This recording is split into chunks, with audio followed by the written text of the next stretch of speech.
Hi, I'm John Russell, professional psychic, paranormal investigator, and multi-award-winning author here on the Unfreaking Believable podcast.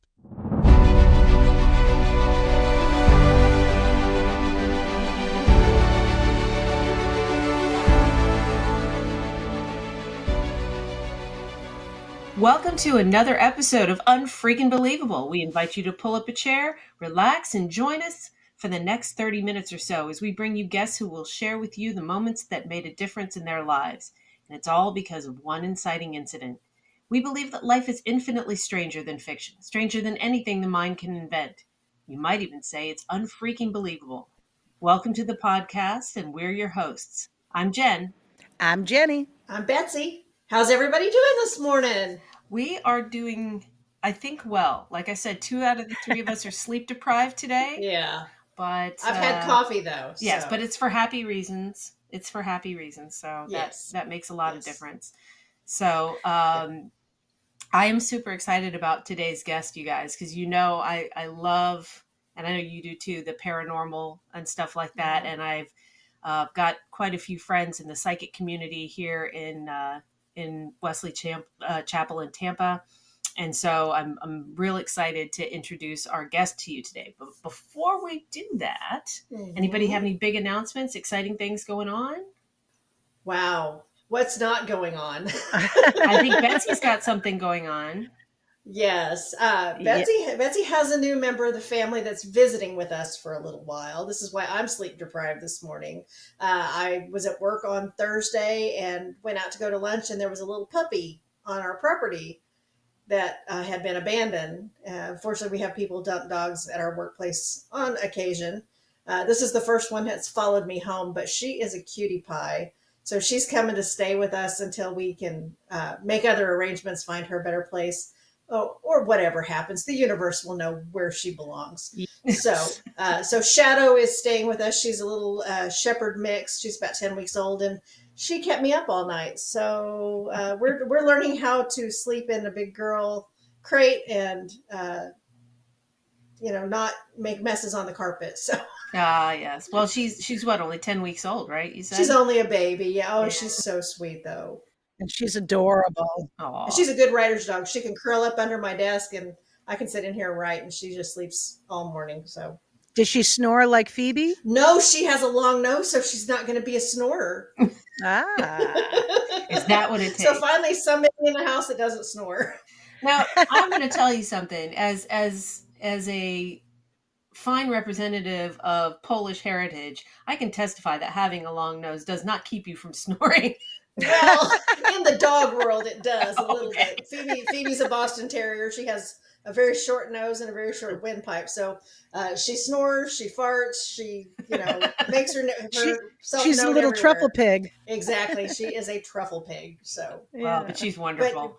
So what's keeping you up, JB?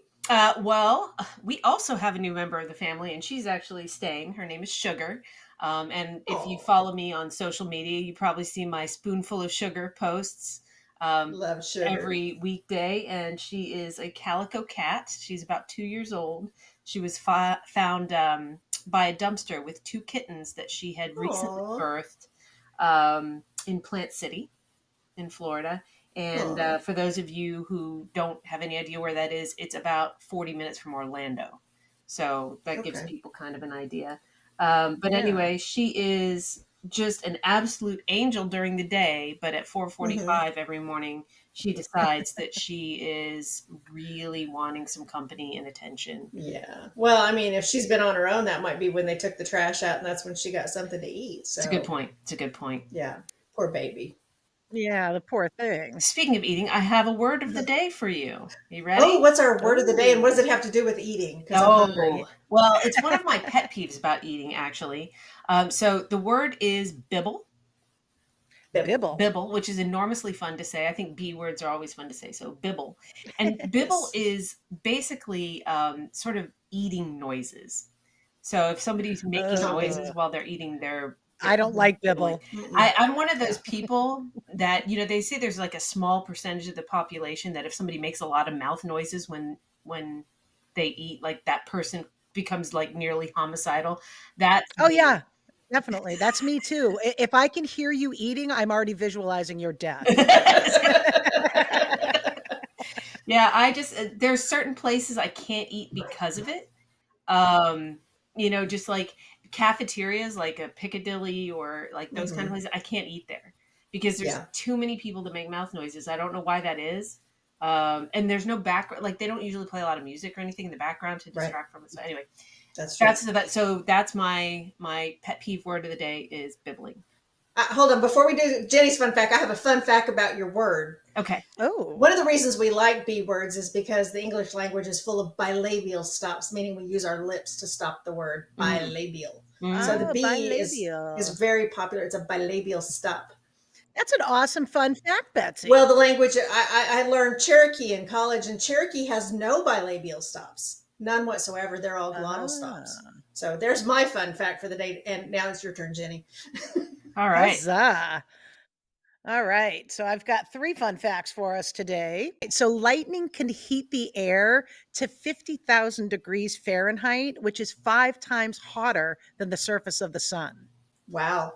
And this next one, And this next one I find absolutely fascinating because this is something new I learned, and it's that goats have rectangular pupils, and these pupils allow goats to see almost everything around them except for what's directly behind them without having to turn their heads. It gives them a 270 to 320 degree field of vision, which apparently is key to their survival. Wow. I'm sitting here trying to figure out how I'm going to use that in a book. Right? And this last one, a lot of people might know, but for those who don't, I think it's a cool fact. Author Morgan Robertson released a book in 1898 titled The Wreck of the Titan. And it's actually about a massive British ocean liner with a lack of lifeboats on board that hits an iceberg and sinks in the North Atlantic. I had heard that one before. I think that's a great fun fact. Yeah, that's like prophecy at its best. Oh, yeah. And the crazy thing about it too is obviously it links you to the Titanic, but also it's called the Titan. And then wasn't that submersible called the Titan? Yes, that's it now was down there with it. Yes, it was. Yeah. I'm just loaded with fun facts this morning today too, and I'm sorry to steal your No, niche, go girl. I teach electrical safety, and I taught an electrical safety class to a group of rocket engineers.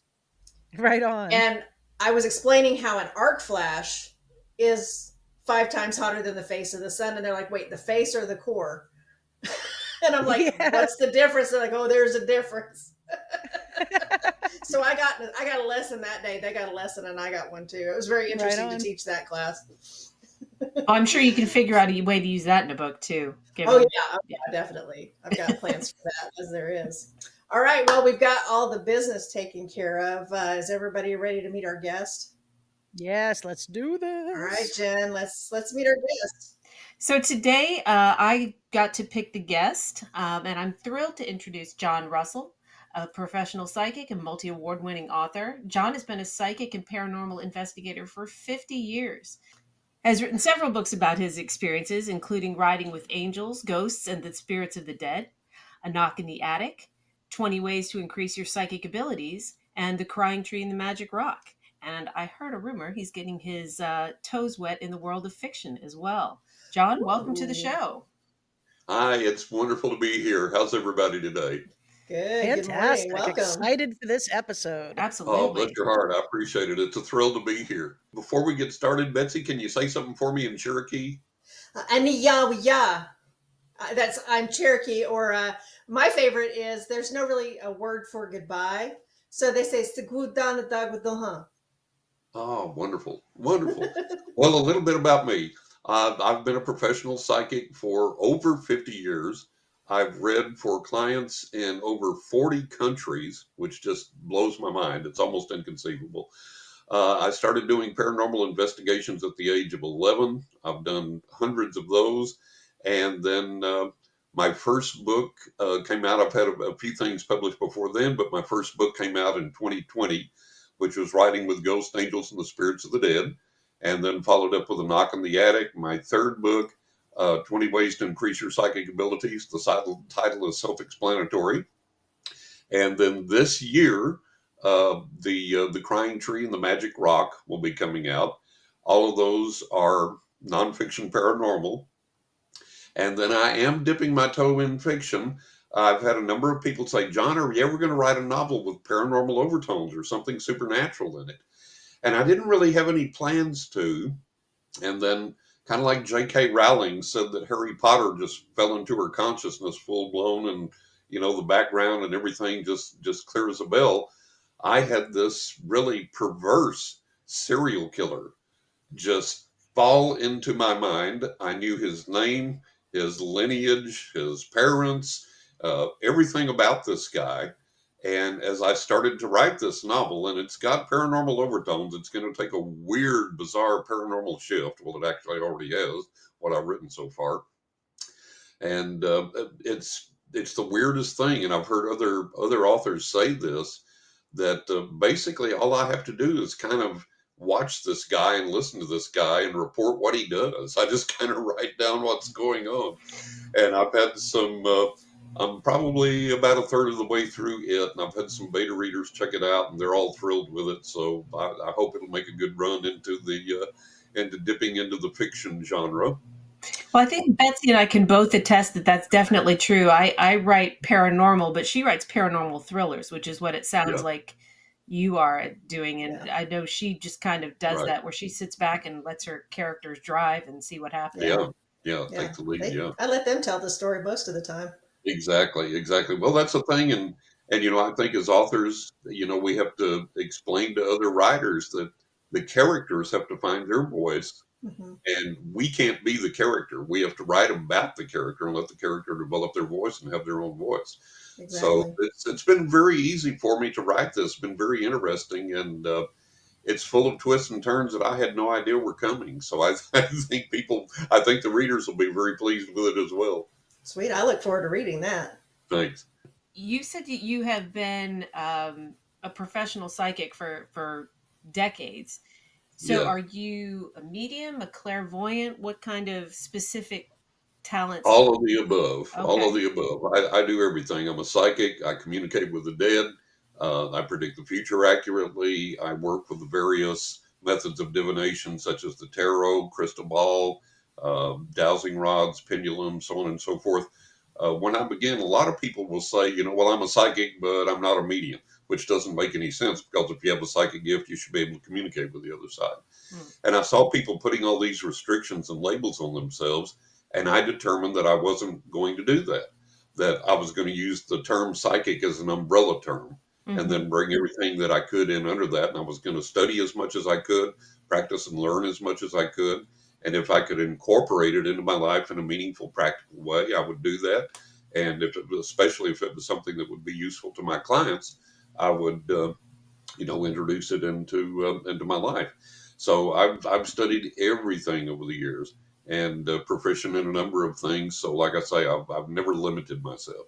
I have a question. You mentioned you use dowsing rods, and I've used those before up Yeah. at my in-laws' property, and it literally brought us right to a water source where the well now stands. Yeah, exactly. And so, how do those work in paranormal investigations, Well, you or can however use you yeah, use them? you can use dowsing rods or pendulums or a number of things in paranormal investigations to find spirits, energy spots, so on and so forth. And I always tell people, I say, look, you have to understand something about the tool that you choose to use. The motive power is the same for all of those. When you're using the tarot cards, a crystal ball, a Ouija board, a pendulum, dowsing rods, whatever, you're connecting with the exact same energies in the exact same way. So there's no one thing that's better than another. It's all the exact same energy, which is very important to understand, because people will go, oh my God, the Ouija board, and they want to run and, give the Ouija board a bad rap. But those same people will sit down with tarot cards or a crystal ball or whatever and not think anything about it. You're all connecting the same exact way. It's the same exact energy. So it's Right important to on. understand that. And it's important to understand that there's no one better technique. What works best for you is the better technique. So I encourage people to find out, like in my latest book, 20 Ways to Increase Your Psychic Abilities, I tell people, find something in here that speaks to you, that reaches out to you, and go, okay, I'm going to learn this technique first. this speaks to me first, whatever it is, and then use that, and then develop other things, as you need to, as you go along. So do you think that people who have had really negative experiences with Ouija boards and stuff like that, it's because they perhaps lack the skills to control the flow of, who might be popping by? Yeah, there's a number of issues that go into people's experiences. One thing is, if you go in expecting to have a negative experience, you're going to talk yourself into a negative experience. Hmm. Another thing is misinterpretation of the events that you experience. I've had way over 1,000 physical paranormal manifestations in my life, beginning when I was a kid. And a lot of other people have witnessed these with their own eyes, and we videotape them, we've taken photographs of them, we've audio recorded them, so on and so forth. So these are real events occurring on the physical plane. And I've never been scared by these except for one time when I was a kid. Then after that, I've never been scared again. I've never been frightened again. I grew up with it. It's normal to me. And I have experienced things and experienced energies and entities and beings that were quite comfortable to me that would probably scare the bejesus out of somebody else, Definitely. simply because it's something unfamiliar or it's something that doesn't look like they want it to look like. People need to understand that not everything in the spiritual realm is a 6 foot tall, blonde, blue eyed angel. That Right. there are many entities and many spiritual beings in the spiritual realm, and some of them can look pretty grotesque.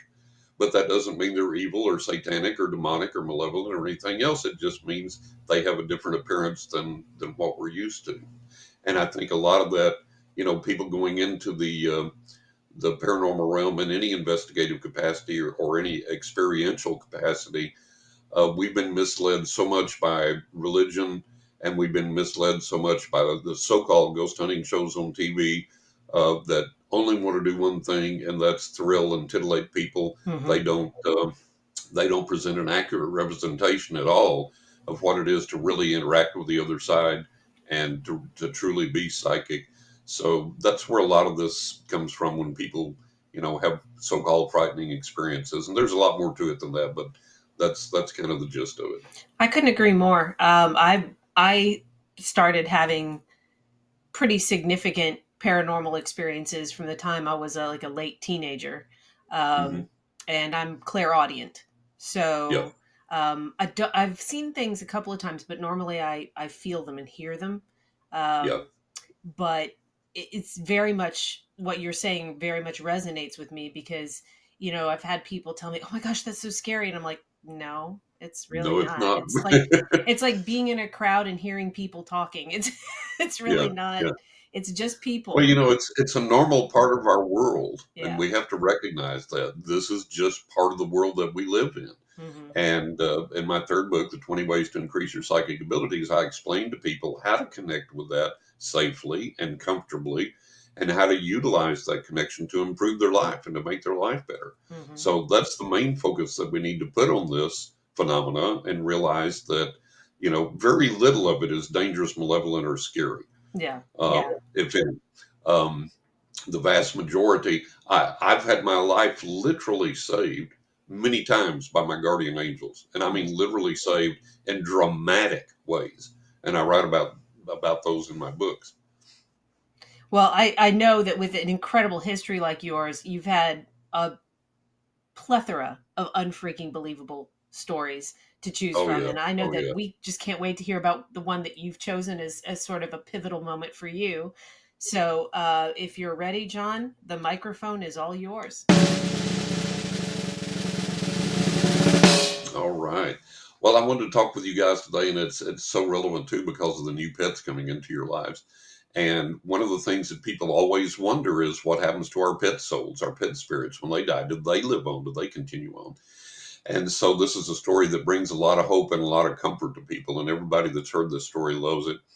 Um, this is going back decades ago, and my first wife and I had divorced, and I had moved back into the family home, and I had a great big red Doberman that was 100 pounds of pure muscle, and we had before we moved in, my sister had also divorced, and she had moved back home as well. So we had come back into the family home.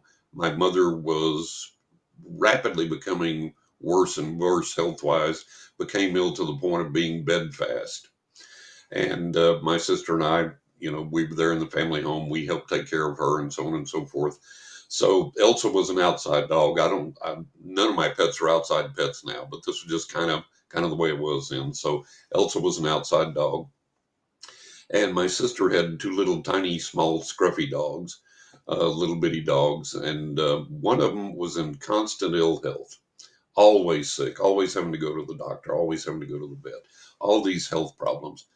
And so my sister would go to work, bring the dogs in to my mother's bed and put them in bed with my mother. And they'd stay there in the bed most of the day, except if they jumped down to get something to eat or drink. And then they'd go back and get back in bed with my mother. And so I was sitting there at the dining table one day. I had made myself a sandwich. And I was just sitting there. It was a beautiful, sunny, pleasant day, and I wasn't thinking anything in particular. And I was just sitting there at the table eating my sandwich and enjoying it and enjoying the day, looking out the window. And from down the hallway, I heard one of the little dogs jump off the bed and come down the hallway. And so I turned my head to look at the hallway door coming into the dining room there, and it was a little sickly dog. So I had my head turned over my right shoulder, looking at him, watching him walk into the room. And he walked into the room and walked behind me on the way into the kitchen to get him a drink of water or whatever. So I turned my head then to the left to watch him go ahead and walk into the kitchen. And when I turned my head to the left, there was a woman standing there, full body, full flesh, not translucent, not transparent, but as solid as you or I. And she was bent down, and her face was about 2 feet from mine. And she was looking into my face and smiling. And I can describe her to you to this day. She had close cropped, like brunette or black hair, dark hair. And she had on, I remember this white blouse with long sleeves, a beige long skirt. She wore hose and she had shoes. And I threw my sandwich, jumped up and knocked my chair over. And the chair hit the floor and clattered. And of course, the little dog skittered into the kitchen. My mother said, "What in the world happened? What's wrong? You okay?" And I said, "Yeah, I just saw a ghost. It didn't scare me, but it startled me." And as soon as I did that, the woman vanished. And fortunately, my sandwich landed on the table intact, so I got to eat my sandwich. But before she vanished, instantly, she gave me this message. And it was that she had been following the little dog around, that she knew he was sick, and she wanted me to know that he was going to die within a week or so, and that she was there to cross him over and to make sure he didn't go over by himself. And so she was there to take care of him. So my mother said, "Well, did you get any message?" I said, "Oh God, I can't tell her. That's going to break her heart." And I couldn't tell my sister even. I was like, and I just said, "No, just no message." And I wasn't led to tell her, so I didn't. And I said, I can't relay that because it's just too heartbreaking. Mm-hmm. And so, sure enough, in about a week or two, the little dog died in his sleep. And so it made me feel good that at least I knew the lady was there to cross the dog over and to take care of him so he wouldn't be by himself. So, like a lot of people do, we buried our animals in our backyard. And we went and dug a hole out under the clothesline. And my sister had this robe that she used to wear, and then she gave it to the little dog, the sickly one, because he used to love to wad it up and play with it, and he'd stick his toys in it and then dig them out. And he had this great big, about the size of your hand, maybe a little larger, this green squeaky frog toy. And it was like his favorite toy. And he'd messed it up and gommed it up. It was just filthy and dirty and all marked up and scuffed up and everything. And he loved that thing. So when we were getting ready to bury him in the hole in the backyard, my sister took that robe. Now remember, this little small dog. He's about maybe 1.5 feet long and maybe a foot tall, if that much. So she wraps him up, wraps his body up in this robe, and puts the green frog toy in there with him and wraps all that robe up. So it's fold over, roll, wrap, wrap, wrap, wrap. So a full adult size robe, and you've got this little bitty tiny dog. You've got all these folds and all these rolls, and there's no way anything's coming out of this. He's completely ensconced in this thing. So we bury him in the backyard. And I filled it in. I put a big rock over it so no predators could dig him up or anything till the ground solidified. And so much time had gone by that grass had grown back in the spot and it filled in. And unless you knew exactly where we had buried him, you would never even know there was a hole dug there if the lawn became that smooth again. So there was, I was out one day and I can't remember what I was doing, but I'd taken a walk somewhere and I came back in going up the driveway and it was a beautiful sunny day again. And my sister was at work, so the car wasn't in the driveway and I had a clear view of the backyard as I came in. And I stopped by the pen, said hello to Elsa, my big red Doberman, and started walking up the driveway and looked over into the backyard and something caught my eye. And I was like, what in the world am I seeing over there? So I walked over into the yard, walked into the grass, and there on the lawn, sitting on top of the little dog's grave, because we remembered exactly where we had buried him. It was in relation to the clothesline post. And sitting on top of the lawn was that green squeaky frog toy. And I couldn't believe my eyes. And I went over there and I picked it up and I looked at it and it was definitely his. And I got down on my hands and knees and pulled at the grass and the dirt and dug around to see if it had been disturbed or dug up or whatever. It was as solid as ever, totally, completely intact. And so some force had had transmitted transported that frog up through all of those layers of clothing wound around it, up through all of that dirt, and set it exactly on top of the grave. And I got this impression immediately from the little dog that was like, hey guys, I made it. I'm okay. See, I'm here. I made it. It's all right. And I was like, wow, this is amazing. So I took the frog. There was an apartment attached to the house. My sister lived in the apartment. And I took the frog and set it on the steps of the apartment where I knew she'd see it when she came in. Then I went in and told my mother what happened. And I was sitting there talking to my mother, and I heard my sister's car pull into the driveway, heard the engine turn off, and just sat there. And she goes, well, why isn't she getting out? I said, I don't know why she's not getting out. She sees a frog on the steps. She thinks she's hallucinating. And so finally, we hear the door slam, the car door slam. She gets out. And we hear her unlock the door and come running through the house into the house where we're at. She goes, where in the world did this come from? Did you see this? And I said, yeah, I'm the one that put it there on the steps. She said, where did it come from? Where did you get it? That's his toy that we buried with him. I said, when I came in, walked up the driveway, it was sitting on top of his grave. She looked at me bug-eyed and she's like, she went outside, got down on her hands and knees and dug around the grave to see if anything had been disturbed or dug up, or maybe I was playing some hideous practical joke on her. And of course, the ground just totally, completely solid. She was like, holy cow. So I explained to her, I said, look, this little dog telling us, hey, I made it. I'm here. Everything's okay. I haven't forgotten about you. I'll see you again. And I said, Wow. that's just a miraculous occurrence, proof that our little animal souls do survive. They do live on. They do remember us. They do communicate with us. And so we gave the little frog to Elsa, and Elsa played with it till she tore it up. But that was one of the most charming stories I've had of animals coming back to visit. And I've had other deceased pets that have come back to visit in the flesh. And I actually got to pet one of them, touch one of them before it disappeared. Oh, wow. Yeah. Wow, that's amazing. I had a cat growing up. I had always wanted a cat. I begged and begged and begged and begged and begged for a cat. And finally, my grandmother just was tired of hearing me beg for this cat. So I got this kitten, and I had that cat 16 years. He was the Yeah. best cat. I always thought he was my soulmate. Right. And he passed one night when I wasn't home, and I came home and found him. And so for months, I mourned this cat because he was just Mhm. such a good companion. Yeah. And every now and then I will hear a cat when there's no cat around, and I always know it's him. Yeah. Yeah. He's coming to say, Absolutely. hey, you're good. I'm Yep. still here. I'm still So, here. yeah. Oh, We will that's be here. wonderful. Yep. Yeah, I had a kind of like yours, Betsy, experience. A few years ago, we had a tuxedo cat named Victoria, and she was literally my shadow. She followed me everywhere. I mean, she would not be out of my sight ever. And she was just a very, very sweet cat. And when she passed, I was just devastated because of the circumstances of it. She got really sick and she couldn't breathe, and she was very traumatized at the time of her death, and it really, that stuck with me. I understand the circle of life, but I hated that her last feeling was fear, even though I was there with her, and it was horrible. So I was really devastated over that. And the next night, I was lying in bed, and I was, of course, thinking about it. And usually, when I would lie in bed, what would happen is she would jump up on the foot of the bed, and then she would kind of just walk up my body, and then she would lie right under my chin. She put her little paws right on my clavicle, on my, my collarbone there, and she would just put her nose right under my chin.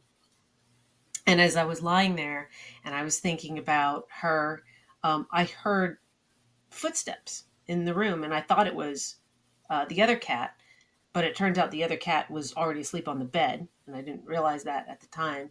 And I heard the little whoop sound that they make when they jump on a bed, and all of a sudden I felt the little footprints come up and just rest on my chest for just a moment, and then it was gone. And I thought that was her telling me that she was okay.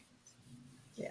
I have a similar experience too. About a little over a year and a half ago, we had to put down our dog Riley, and she followed me everywhere. I'd get up from the couch, I'd go downstairs to the bathroom. She had to come keep an eye on me. Same thing in the middle of the night. If I'd get up to run into the bathroom really quick, she was always there with me.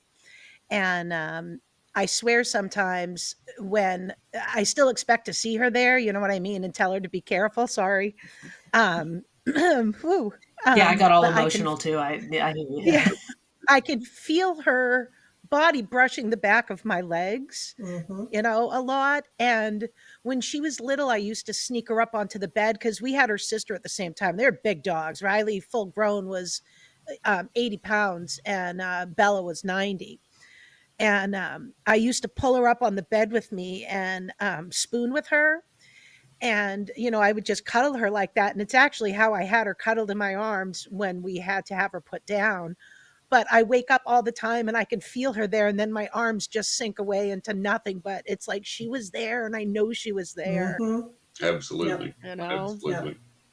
Yeah. We once we have a pet that gets into our heart like that, they'll be with us always, whether we know it or not. And I truly believe that with my cat Murr. He was a special cat. He wasn't just any cat. He always knew what I needed when I was in trouble, when I was hurting, and he was always there. So he was with me through some of the roughest parts of my youth. And I still feel like he's with me because I know he's always got my back. He's always there. There you go. And John, I think your book, The 20 Ways to Increase Your Psychic Abilities, is not only going to help me for things like that, but I think it's also going to help me with a character that I'm working on who's a witch, because she has abilities, that sound a lot like what you're talking about. So I think that book's I'm going to have to order that book right away. Is this for Harper? Yes. Good. Bless your heart. Wow. I hope you enjoy it. Yeah. Yeah. I've always considered myself sensitive. There's a lot of things that I have experienced. I've done some paranormal investigating. I've seen things. I've heard things. Right. I have a very fond memory of my grandfather, who had passed when I was 13, being there the day my son was born, when I was very, very sick. People should check out episode 1. But I'm also very storm sensitive. And so I've had some premonitions about some of the major, I live in Oklahoma, so some of the major tornado events that we've had. The May 3rd tornado of 1999. We had another outbreak in 2008, 2009 that I had premonitions about, and again in 2013. So I also have a degree in emergency management, and all my friends in emergency management will call me and say, have you had any tornado dreams? What are you feeling for next week? And I'm like, I'm not feeling good. I think you guys are going to be really busy. And they hate it when I say that because, right. I'm not as accurate as the National Weather Service, but I've nailed some pretty big ones, including a couple recently. So I think you just have to really be in tune to that, because the first time I did it, it scared me. And the second time I did it, I thought, oh, well, there's a skill here. And maybe I could use that to help prepared people, because that's something that we do in emergency Yeah. management. That's one of the 4 phases, is preparedness. So you got to find a way to harness those abilities and to recognize them when you find them. Well, that's one of the reasons I wrote the book. Excuse me. Everybody is psychic to a degree.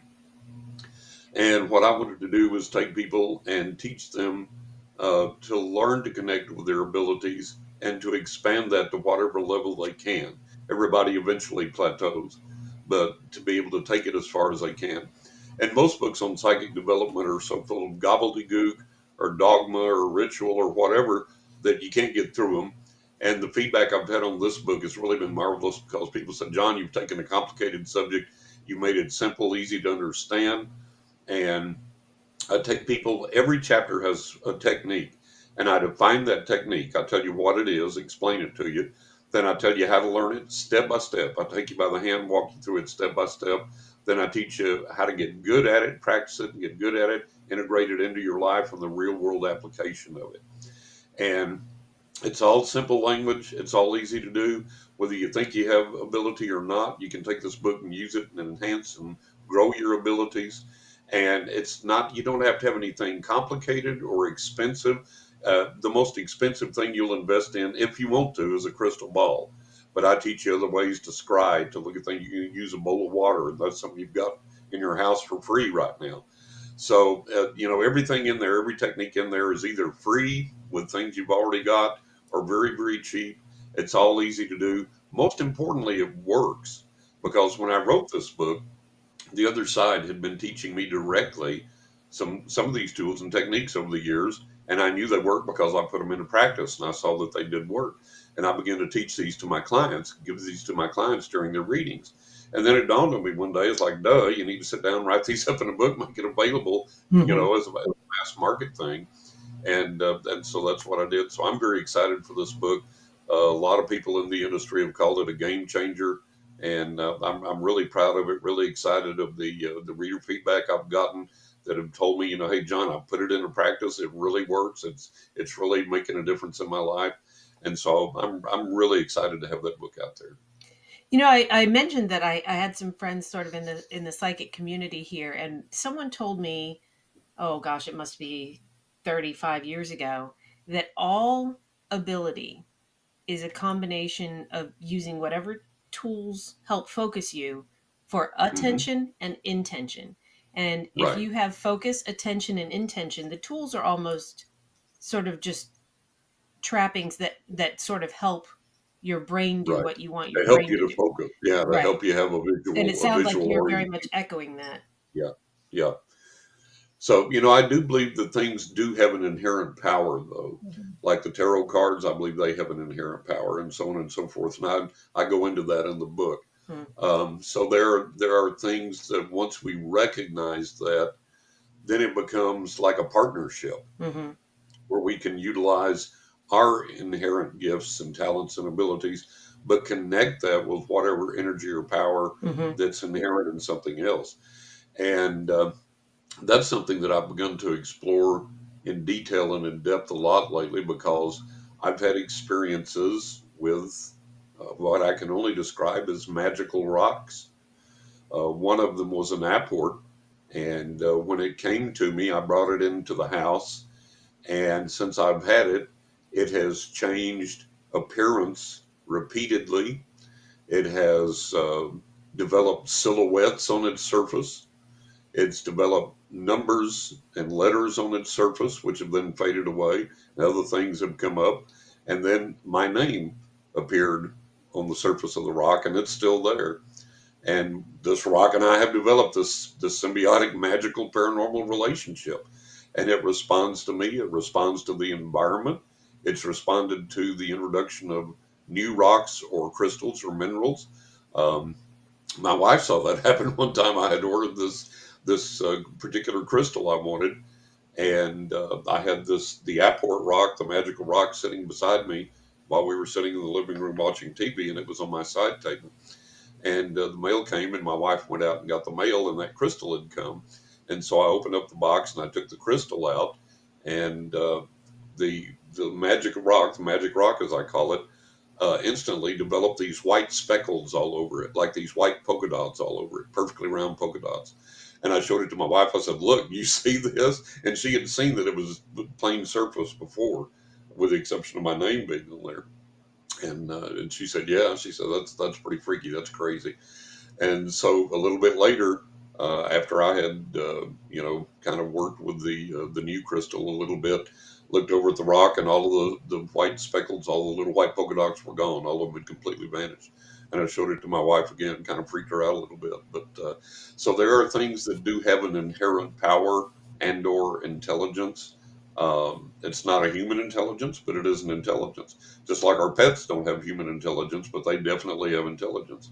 So I'm beginning to further understand that the old shamans and things that found life in the trees and the rocks and the plants and this that, and the other. They knew what they were talking about because there is this intelligence, there is that energy and this force there. And if we will acknowledge that and work with that, we'll see some amazing things happen. And so that's one of the things I write more about in my forthcoming books. John, why don't you let our listeners know where they can find you so they can learn more about you? Absolutely. For my psychic work, it's johnrussell.net. .net, not .com. You'll get a carpenter if you go to johnrussell.com. So it's johnrussell.net for the psychic work. For information on the books, it's johnrussellauthor.com. johnrussellauthor.com. Well, I know I'm very much looking forward to going all the way through all of them. I've only, as we said earlier, dipped my toe so far, but I'm really looking forward to reading them all and hopefully chatting with you more about them at some point. Outstanding. I'd love to. I'd love to. So, John, thank you so much for coming on the show and sharing your story and explaining what makes you so unfreaking believable.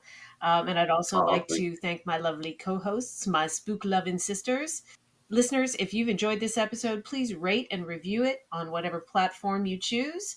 You can find us on Apple, Spotify, Amazon Music, and Audible. You can join our Unfreaking Believable Facebook group and follow us on TikTok and Instagram at UFB Podcast. You can also join us on Patreon for exclusive content and other perks for as little as $1 a month. And that's less than a bowl of puppy kibble. You can also visit our website at www.ufbpodcast.com.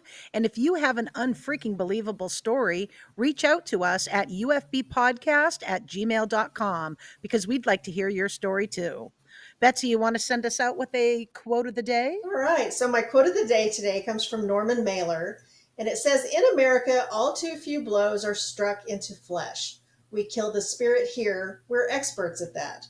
We use psychic bullets and kill each other cell by cell." And I think we do the same with our psychic abilities is we kill those bullet by bullet, cell by cell. So we need to embrace those and use them. Awesome. I like Right that on. one. Thank you for joining us, the Unfreaking Believable podcast. All our listeners, remember as you go out into the world this week, don't just be awesome. Be unfreaking believable. See you all next time.